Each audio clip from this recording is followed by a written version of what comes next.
Баршаңызға сәлем, менің құрметті көрермендерім. Мен арнама қош келіпсіздер. Бүгін сіздермен бірге сүзбеден нәзік, дәмді болып шығатын рогалики дайындаймыз. Егер үйіңізде кішкене сүзбе қалып кетсе, міндетті түрде рогалики дайындап көріңіз. Үй ішіңіз, балаларыңыз шаймен бірге бір сәтте-ақ жеп қоятынына сенімдімін. Бөлме температурасында еріп тұрған сары майға қант қосып араластырып аламыз. Міндетті түрде маргарин емес сары май алуға кеңес беремін. Сонда рогаликіңіз сапалы, дәмді болып шығады. Ары қарай сүзбе қосып, вилкамен жақсылап езіп араластырып аламыз. Сүзбені ситодан өткізіп, немесе блендерден майдалап алсаңыздар да болады. Сонда қамырымыз біркелкі, нәзік болып шығады.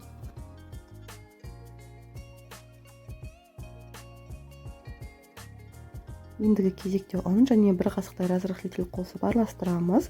Разрыхлительдің орнына ас содасын қоссаңыздар да болады. Басында осылай вилкамен араластырып алып, ары қарай қамырын қолмен иледім. Қамыры өте жұмсақ болып шығады. Видеоны ары қарай жалғастырмас бұрын, егер де менің арнама жазылмаған болсаңыздар, міндетті түрде жазылуларыңызды сұраймын.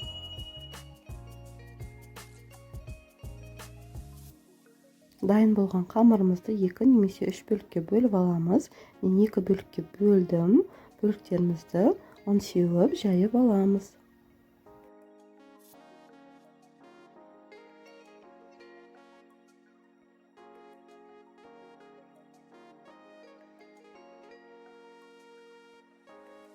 Жайылған қамырымызға осылай кастрөлдің қақпағын немесе тарелканы қойып, домалатып формасын келтіріп аламыз. Бұлай жасау міндетті емес. Егер де қамырды өзіңіз әдемілеп домалатып жайсаңыз, қақпақ қойып, формасын келтіру қажет емес. Қалған қамырды қосып, кейін қайта жайып жібереміз. Қамырға 1-2 уыс қант сеуіп шықтым. Сондай-ақ корица сепсеңіздер болады, немесе мейіз, жаңғақ, болмаса вареная сгущенкадан начинка жасасаңыз болады. Қамырымызды пышақпен 1/8-ге бөліп кесіп аламыз.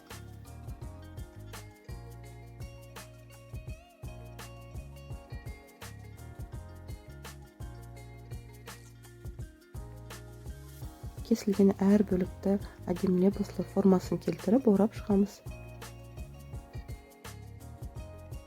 Табамызды майлап немесе пергамент төсеп, жаңағы рогаликтерімізді қойып шығамыз. Алдын ала 180 градусқа қызған пеште 30-40 минут уақытты пісіріп аламыз. Рогалигіміз дайын болды. Үстіне сәндігі үшін сахарная пудра сеуіп шықсаңыздар болады. Видеом сіздерге пайдалы болды деген үміттемін. Лайк басып, комментариймен қолдап қойыңыздар. Астарыңыз дәмді болсын.